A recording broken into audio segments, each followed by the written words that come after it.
త్రిమూర్తులు స్వయంభూగా ఒకే శిల్పంలో ఈ దేవాలయంలో మనకు దర్శనమిస్తారు. ఎలా అంటే పురుషాంగ రూపంలో ఈ శిల్పం ఉంటుంది. పైన లింగ రూపంలో శివుడు, మధ్యలో విష్ణుమూర్తి, కింద బ్రహ్మ ఉంటారు. అదేవిధంగా గర్భగుడి చుట్టూ ఎవరెవరు దర్శనమిస్తారు, కొన్ని ఆశ్చర్యకరమైన విషయాలు ఇప్పుడు మనం తెలుసుకుందాం. ఇక్కడ మనకు వినాయక స్వామి దర్శనమిస్తారు. ఈయన గురు దక్షిణామూర్తి అభయహస్తంతో మనకు దర్శనమిస్తారు. ఇక్కడ కనిపించే వస్తువులు, శిల్పకళలు భూగర్భ తవ్వకాల్లో బయటపడ్డాయి. ఇక్కడ మనకు అభయహస్త వెంకటేశ్వర స్వామి దర్శనమిస్తారు. 60 సంవత్సరాలకు ఒకసారి ఇక్కడ కనిపించే చిన్న సొరంగ మార్గం ద్వారా స్వర్ణముఖి నది నుండి ఈ మార్గం గుండా నీరు ప్రవహించి త్రిమూర్తులకు అభిషేకం చేస్తాయి. ఈయన చండికేశ్వర స్వామి. ఇక్కడ కనిపించే ఈ ప్రదేశం ఒకప్పుడు స్వామివారి ఆభరణాలను దాచి ఉంచే ప్రదేశం, అంటే లాకర్ అన్నమాట. ఈ ప్రదేశంలో కనబడే గుర్తులు ఉత్తరాయణం మరియు దక్షిణాయనం. ఇక్కడ కనిపించే ఈ మార్గం గుండా సూర్యకిరణాలు ఈ 15 తిథుల గుండా లోపలకు వచ్చి ఈ 9 నవగ్రహాల గుండా లోపలకు వెళ్లి త్రిమూర్తుల శిల్పంపై పడతాయి. ఈ ప్రక్రియ సంవత్సరంలో 2 సార్లు మాత్రమే జరుగుతుంది. అంటే 6 నెలలకు ఒకసారి అన్నమాట. ఉత్తరాయణం 6 నెలలు ఉంటుంది,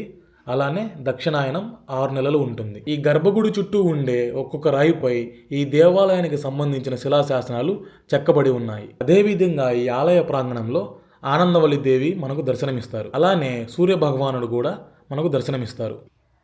ఈ దేవాలయం 100 సంవత్సరాల నాటి చరిత్ర కలిగినది. కానీ ఈ స్వయంభూ లింగం ఎప్పుడు ఏర్పడిందో ఎవరికీ తెలియదు. కనుగొన్నది మాత్రం 1-2వ శతాబ్దాల మధ్యలో శాతవాహనుల కాలంలో ఈ దేవాలయాన్ని అభివృద్ధి పరిచారు. పల్లవులు 1 శతాబ్దంలో, చోళులు 1 శతాబ్దంలో, విజయనగర సామ్రాజ్యానికి చెందిన రాజులు 1 శతాబ్దంలో ఈ దేవాలయాన్ని అభివృద్ధి పరిచారు. ఈ శిల్పాన్ని ఎవరూ చెక్కలేదు. త్రిమూర్తులు ఒకే శిల్ప రూపంలో స్వయంభూగా మారారు.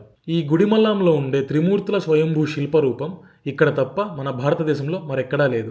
ఈ దేవాలయాన్ని ఖచ్చితంగా దర్శించుకోండి, చాలా అద్భుతంగా ఉంటుంది. ఈ వీడియో నచ్చితే లైక్ చేయండి, షేర్ చేయండి, కామెంట్ చేయండి, అలానే సబ్స్క్రైబ్ కూడా చేయండి. మరో వీడియోలో మళ్ళీ కలుద్దాం.